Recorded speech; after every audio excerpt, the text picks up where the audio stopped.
So when I'm now dealing with people, I can easily project my pain to say, nobody shows up for me.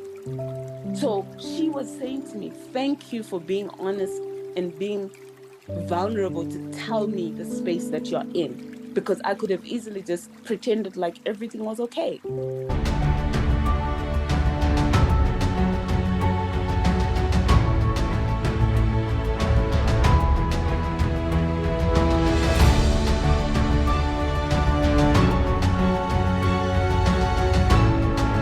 It is a Thursday, Workers' Day in South Africa. I would like to wish all workers a happy Workers' Day. We're really doing so much, hey? And there's always this, I don't know how to call it. It's a low talk or low energy talk or perception about South Africans that I would say, not just South Africans, I would say Africans, that we are poor because we are lazy. And I ask myself, um, who would wake up at 3 a.m. from a small town in Mpumalanga, taking a Padco bus to Pretoria, and they get to Pretoria at 8 a.m. at work, and then they knock off at 5, and then they have to catch the bus. They get home at 10. They never see their kids. They have no idea how they're doing. They leave their kids sleeping. They come back, their kids are sleeping. They work 7 days a week, and even on pension, it's not like they have any pension that would sustain them, except depending on the grant. And yet somehow we hear things such as Africans are lazy. It just breaks my heart. Um,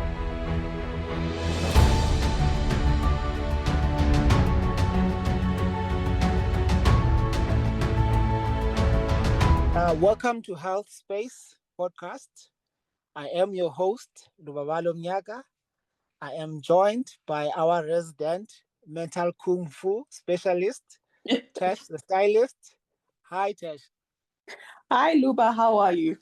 I am well. How are you? I am well, thank you. Why are you laughing? Because I'm laughing at you calling me mental kung fu. I'm like, wow. No, sometimes you have a way of just, putting things, into perspective. So it takes one to sort of like have, that natural ability for mental martial arts, so I call you a mental kung fu specialist because of that.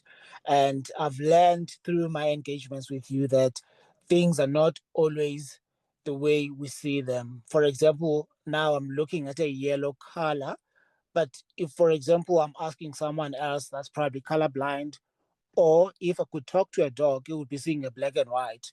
But that doesn't change that object is there. But how Yes. we perceive it, it's different. And Mm. we talked about projections, and I think it's one word that's been overused in so many ways. That no, you're projecting, or you're a narcissist, or maybe the last one we'll talk about. Maybe that's just a topic for another day. But Yeah. yeah, we often see faults from people, but we never think, is it really a fault, or maybe my eyes need some fixing. I need glasses, and I may end up seeing the word differently. I could be partially blind and I don't even realize as such. My perception, I think, is the reality, and only to find out I'm just projecting that Mm. I'm partially blind, you know. So, Yeah. what's your take on projections? Okay, today I'm going to take us way into this because you asked for it. So we're going to go straight into the real meat of this topic because I think it's a very intense and very a topic that we never like to talk about because it makes us uncomfortable. Mm-hmm. So I love to tell stories because, and more so my own personal stories, because they are experienced by me, and I get to look at life in a different way and perspective and learn from them. And one of Mm-hmm. the things that during my own journey that I've really been wanting to learn about myself is what do I project and why am I seeing things the way I see them? Is it really because they are that way, or because I'm seeing them in a different way? And so I will speak about when I went through divorce. I had to sit back and ask myself, am I going through this because I'm a bad person, because I've done something wrong, or because life has just happened the way it has happened? And so in processing that, there are so many aspects to it to say there is parenting involved in that. Do I project my pain and my fears and my resentment on the relationship that my kids should have with their dad because we are not together anymore? Those are things I really had to have an honest conversation with myself. And I realized that it was stemming from a place of abandonment that I've always struggled with as a person because of my own journey and life and what I've been through growing up. And abandonment has been a big issue. So now I needed to separate myself to say, is he abandoning me? And I'm talking about this from my own perspective. So is he abandoning me? Is he abandoning us as me and the kids? Or we are just no longer in the same place, but it has nothing to do with the kids. So I can't project my pain, my insecurities on the kids and use them as a weapon to get his attention or get him to be a certain way because of what I am dealing with at a personal level.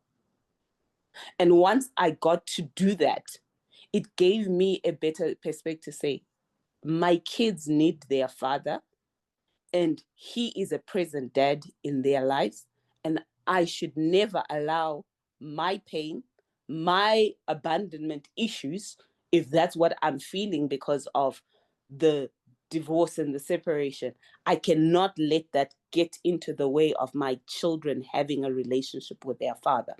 And because I allowed myself to deal with that, I have the most amazing co-parenting relationship that today even people ask me, how do you do it? And when I realized that my perception of how I saw the divorce influenced how that would play out in us being parents to our kids, in us co-parenting and relating as people who've gone their separate ways. Wow.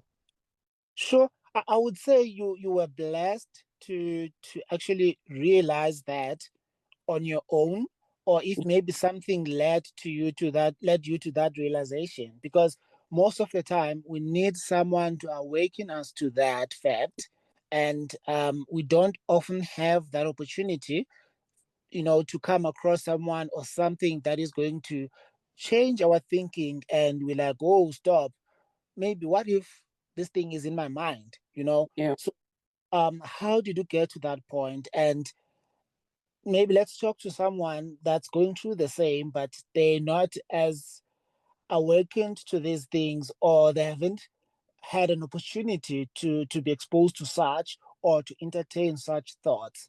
So the light hasn't found them. So how do you bring the light to them? For me, who you surround yourself with is very important. When I was going through that, this is during COVID and everything is happening, I had a network of older women who surrounded me, who spoke life over me, who reminded me that this is not the end of the world. And them sharing their own stories and experiences about life and what they've been through and what they've seen and what they've learned from those experiences allowed me to have a step back and put myself outside of that situation and say, if I was my daughter, how would I have wanted this to play out? And also coming from a place where my parents were not together and growing up and experiencing that life where parents and families are not getting along, and as a child you are caught in between that battle of going back and forth. I had to make a choice that I choose my kids. I had to separate myself from everything else that was going on and choose my kids. Does it come easy? No, it doesn't. But you have to be able to set your eyes on the future and say, what adults am I going to raise? And how are my kids going to come out of this? Are they going to come out broken, or am I going to be part of their healing? Because ultimately we are looking at, as we look at ourselves, we're dealing with traumas that we experienced in our childhood because certain things happened and we didn't have control over them, and we didn't know how to deal with them because they were either just, ignored because we were said to be, we're kids, we don't understand this. And I had to, one of the most important questions I asked myself was, and I remember even saying it to my ex-husband and saying, you and I can get over a divorce because we've done life. We've got a bit of experience with relationships. Our kids will not know how to deal with it because they've never walked this path before. And so we need to work together to make sure that we protect them and that we give them a safe space to continue feeling that, uh, even though mom and dad are not together, it doesn't mean that we don't have a family. We are a family. You, I'm here, but they must know they have a family. They don't come from a broken home. I don't call myself a single mother. I am a single woman.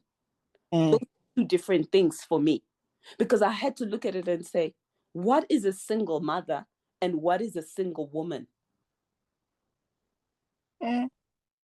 Wow, I'm so tempted, Tash, to get deeper in the parenting topic, but I don't want to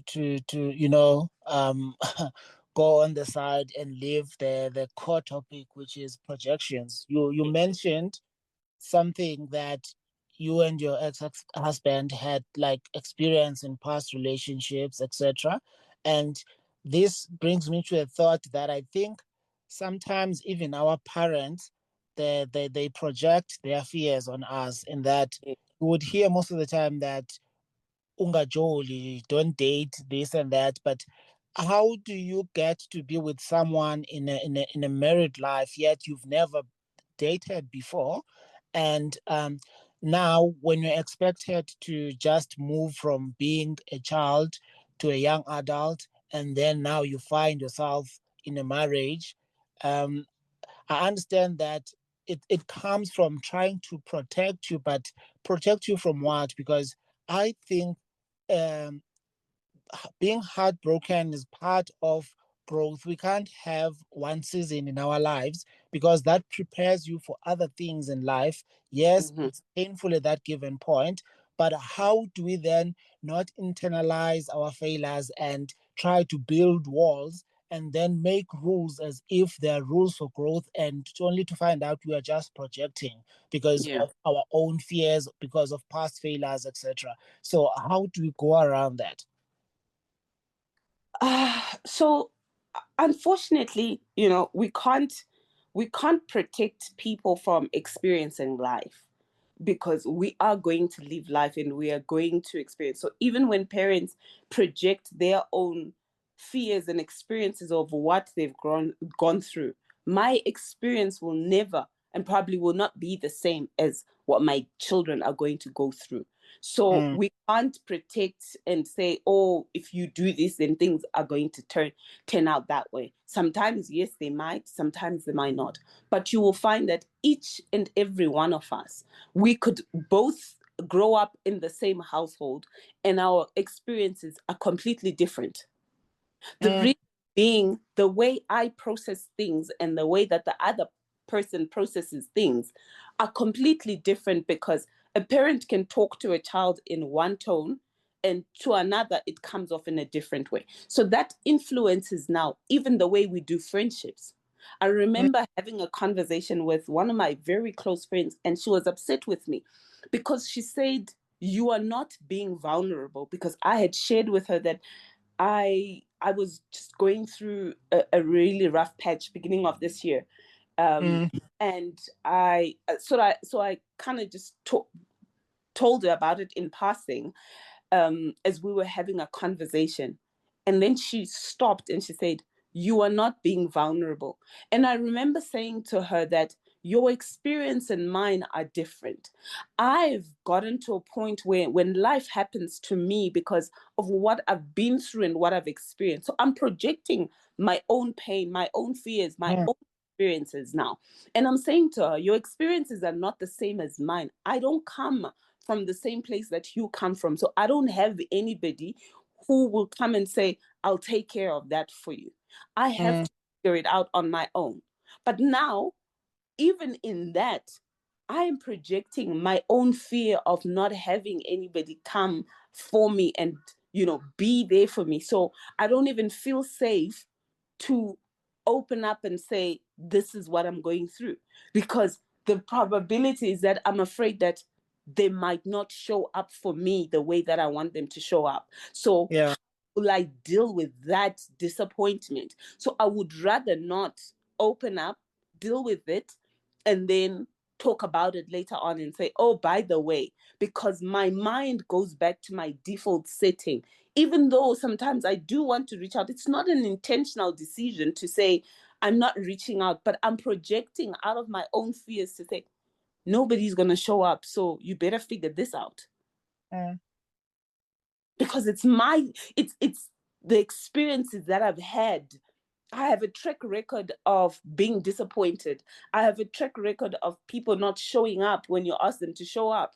So now I'm thinking, I better just do what I've always done. I figure it out. Wow. Now you step into a relationship, in friendship, in a relationship with the other sex, and you are projecting everything that you've carried, and they are saying, "But you're not being vulnerable, you're not opening up, so I can't reach you, I can't get into that space of knowing you." And I carry that pain of, what if you don't know how to show up for me? So I would rather not know that you can't show up for me, because once I know that, it changes things. Sure. Well, from what you've just said, like something came to mind. Um, what do you think is the meaning of experiences in life? Because somehow there is this belief that we're not supposed to experience life in its fullness.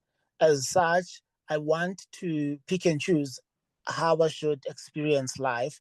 I don't want to be heartbroken. I don't want to be disappointed.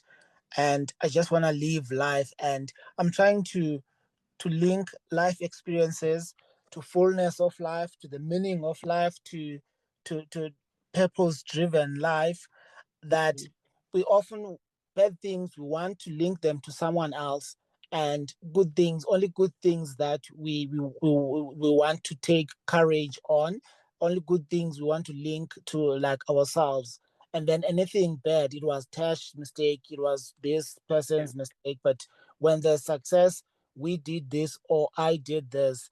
Like for Yeah. example, now going back to relationships, because we get a lot of heartbreaks within relationships because two different people that are trying to do life together.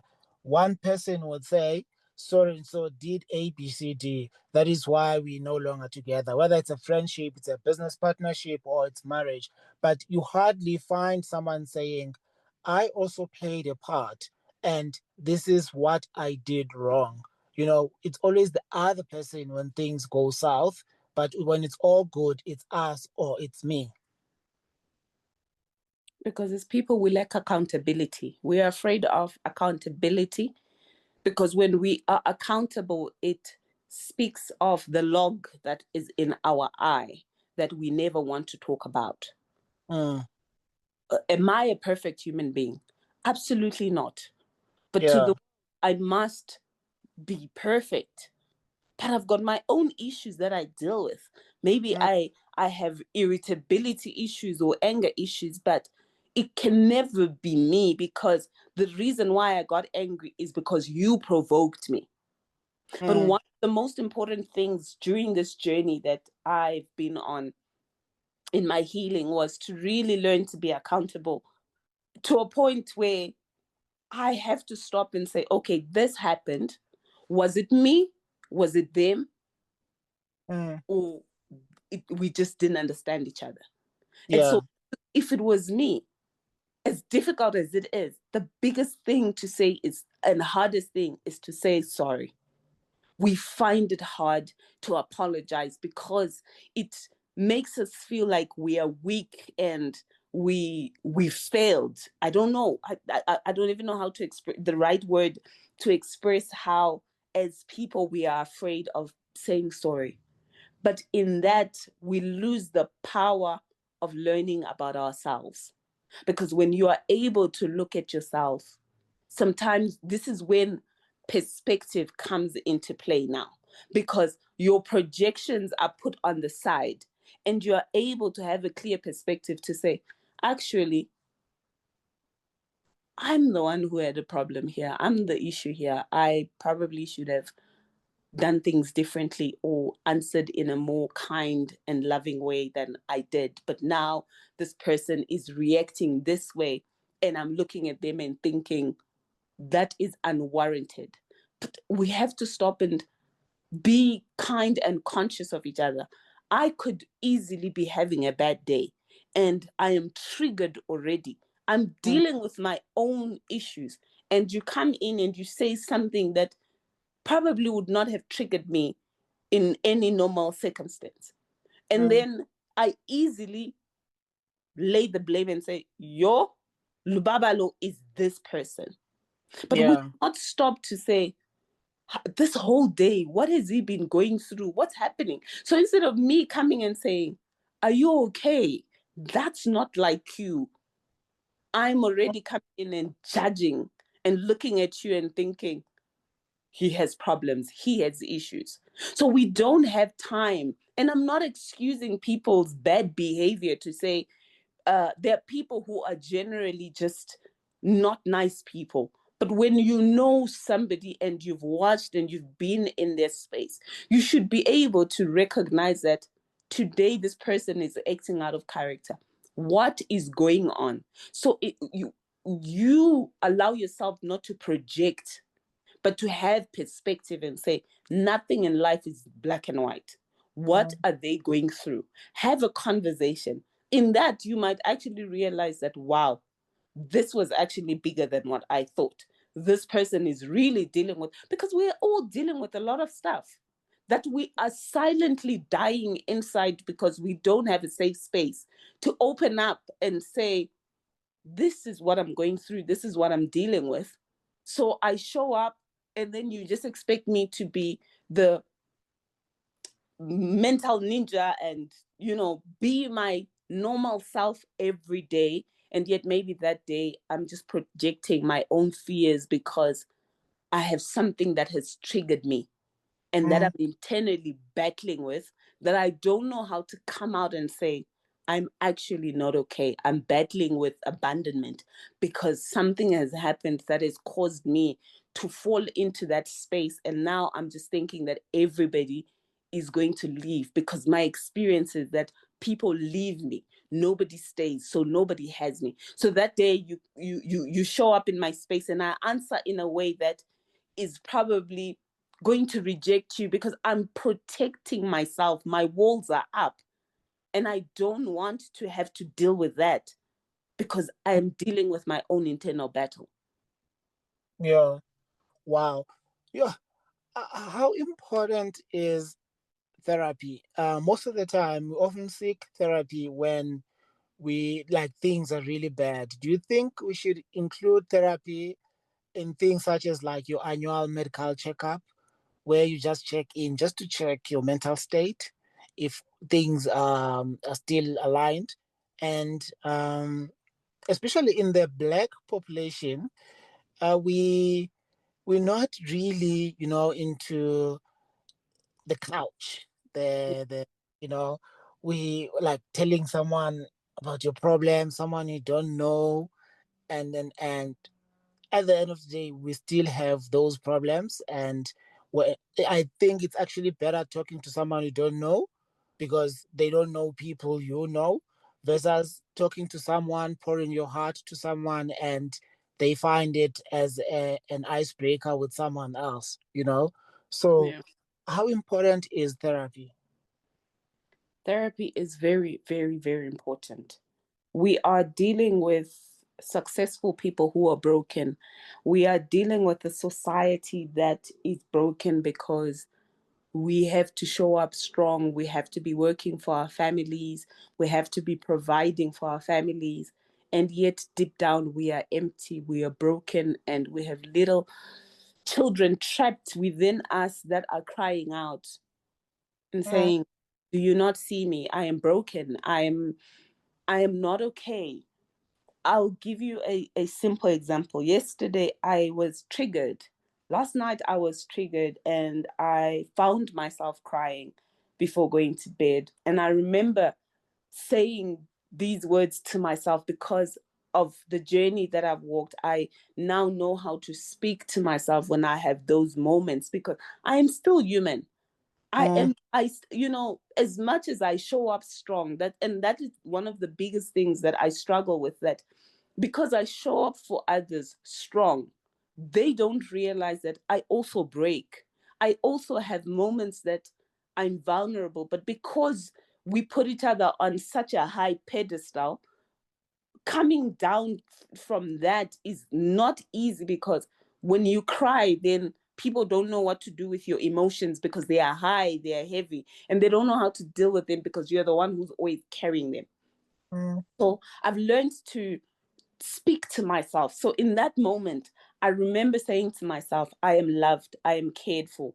And I kept saying that to myself, even though this is in the middle of the tears and everything. And I'm mm. reminding myself and I'm reminding myself.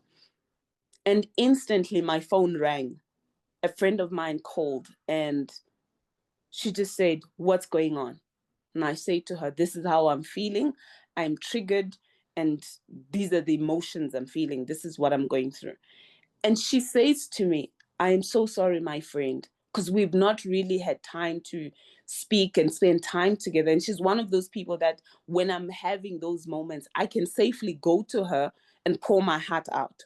So Mm, she says to me, I am so sorry. I know I have neglected you because life has been happening. mm, And I have been dealing with studying and everything and everything and everything that I realized that I actually neglected because I had called her in the afternoon and she didn't pick up my call. mm. So when she was now leaving work, she remembered it's been 2 days. This woman has been trying to call me and I have Yeah. spoken to her. And she called me at the moment when I needed somebody to be there and say, you're not on your own. But I could, Wow. and we had the conversation, and she was saying, I could have texted, and I know your answer would have been, I'm okay. Yeah. Because we are afraid of being vulnerable. But in Mm, being afraid of being vulnerable, we then project. And so we then become these people that are sometimes deemed difficult to deal with because of our learned experiences that cause us to build walls, that we start dealing with people in a certain way because we never want them to cross a certain threshold because it allows them into our vulnerable space that we're afraid to show the world. And so I would rather that Tash will not take nonsense than for you mm. to know that uh, Tash also cries. Tash also Yeah. has where she's afraid. Because when I walk, I'm walking with my confident step. When I show up in a place, I am this courageous and full of life personality. So Mm, how is it that I can also have a moment where I have a meltdown? yeah. The two don't match. So when I'm now dealing with people, I can easily project my pain to say, nobody shows up for me. So she was saying to me, thank you for being honest and being vulnerable to tell me the space that you're in. because I could have easily just pretended like everything was okay. And then Yeah. I would resent her for it, for not recognizing my feelings and my emotions in the space I was in. And she acknowledged me. Mm. Wow. And I'm one of those people that, always fly solo. And I've realized that at times we do that, or we get into that space because we feel like we are not understood, or we are misunderstood, Yeah. and feel like there's very few people that align with us. So how does one break that? Because I mean, there's no copy of you. So meaning you need other people then to complement what you lack, and there's no person that has it all. Yeah. And yeah, how do we avoid walking the journey of life?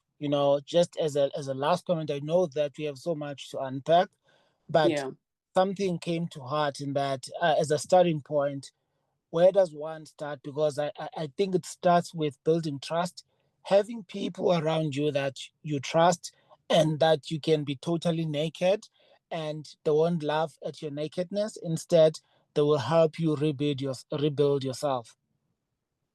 Relationships are built over time, and it starts with real conversations. I always believe in authentic relationships. I can't do fake relationships. I can't do relationships that are superficial, where we tell each other, oh, everything is perfect, I live a perfect life. The moment you start doing that, for me, I retreat, because I know that we're not being real and we are lying to each other. And Mm, as we have real conversations about life, that trust is built. You can tell, from the conversations that you're having with that person, that this our spirits never lie to us. mm, Yes, we can sometimes we can miss it, sometimes we'll open ourselves up. But in fact, let me actually say this.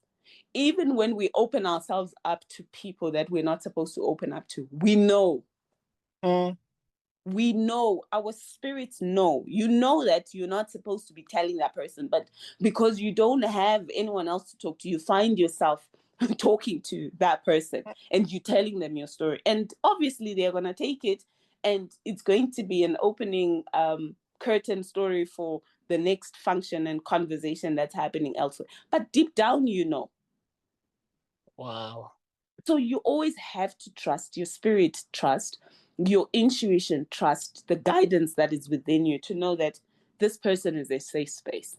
I've got my people that I know that they are my safe space. Sometimes, yes, they might not be around or available, but I know that whenever I need to have real conversations, that I take off, everything, and say, this is real, this is what's happening. They're there. Mm, But those relationships were built because we had real conversations and we allowed each other to be safe in each other's space. yeah.